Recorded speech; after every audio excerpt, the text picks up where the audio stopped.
RCMP arrested more than 40 people today at a protest site in eastern New Brunswick. They moved in earlier to end a blockade that's been going on for weeks. The demonstrators are against plans by an energy company to extract shale gas using a controversial process called fracking. At the height of the confrontation, one shot was fired. At least 5 RCMP vehicles were lit on fire and pepper spray was used. And we have learned that a First Nations chief is among those arrested. Joining us now by phone is TJ Burke. He is a lawyer for the Elipuktuk First Nations, and he is in Miramichi, New Brunswick. So TJ Burke, how many of the people arrested today are you representing? I'm representing the chief and approximately 4 of the band counselors that were arrested today. So, 5 First Nation members were arrested, including the chief. What are they being charged with? What happened here? Well, they've been charged at this point in time with obstruction. They have not determined yet whether they're going to actually continue forward with the actual charges, but they've been arrested for obstruction at this point in time. At this stage, are they still in detention? They've been let go at this point in time. So I'm assuming you've had a chance to talk to the chief? Yes. So based on his version of events, what happened earlier today? Look, I really unfortunately can't get into that aspect because it may compromise the integrity of his defense to the charges. So can you give any information in terms of the circumstances as to how the 5, your clients, were arrested today? I can give you a general description of what may or may not have happened. There's a court injunction that has been placed on several individuals, including any of those people who may obstruct or interfere with the Southwest Energy Corporation's exploration or efforts to explore in the Elsipogtog First Nation area for shale gas. Those individuals that may be seen as preventing access to these sites by Southwest Energy Corporation would have ostensibly be arrested by the RCMP. So when this injunction was first issued, and you obviously would know based on your clients how strongly they feel about this issue, did you recommend against continuing with this protest?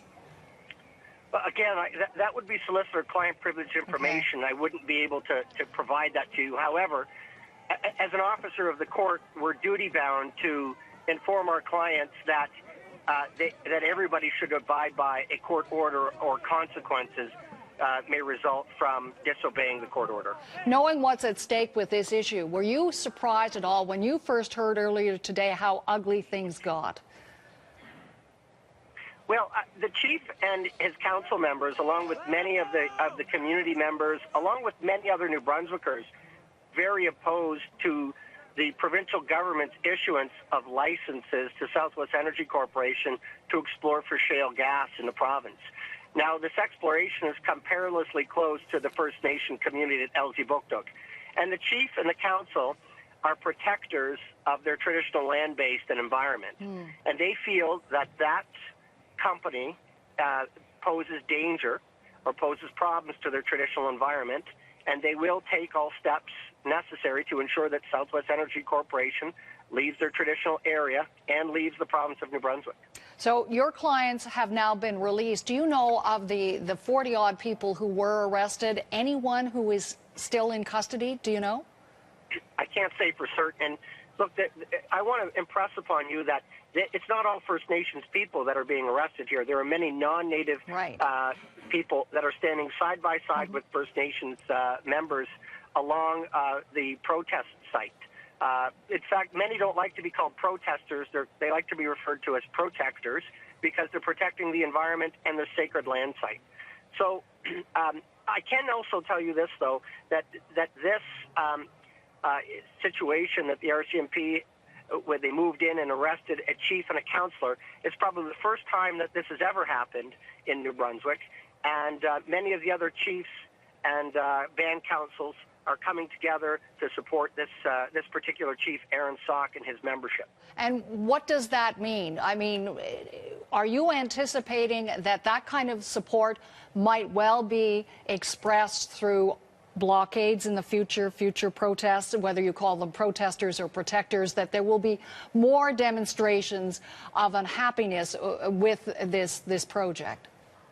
I can't say for certain, but what I can say is that the First Nation people of this country and the First Nation of this province are very protective over their traditional land rights and their rights that fall under particular treaties or Aboriginal rights. We saw that over the last year with Chief Spence, who had gone on a hunger strike. Chief Aaron Sauk himself had just finished a fasting, which in his eyes was necessary to bring attention to this particular issue as well, too. So what I can say is that a lot of First Nation people will come here and support the chief and the council when they've been arrested for basic fundamental rights that have been passed on to them for generation to generation, which is protecting their land base and protecting their environment. Do you feel that your clients have any further legal recourse here, or has that been explored and exhausted? Well, again, I can't really get into that issue, but they are adamantly opposed to the exploration of shale gas. They are adamantly opposed to Southwest Energy Corporation's presence in the province of New Brunswick, and they are going to exhaust all remedies available to them to ensure that they leave the province and they leave their immediate area. Mr. Burke, appreciate your time today. Thanks for joining us. Thank you for having me. That's T.J. Burke, lawyer for the Elsipogtog First Nation, and we reached him in Miramichi, New Brunswick.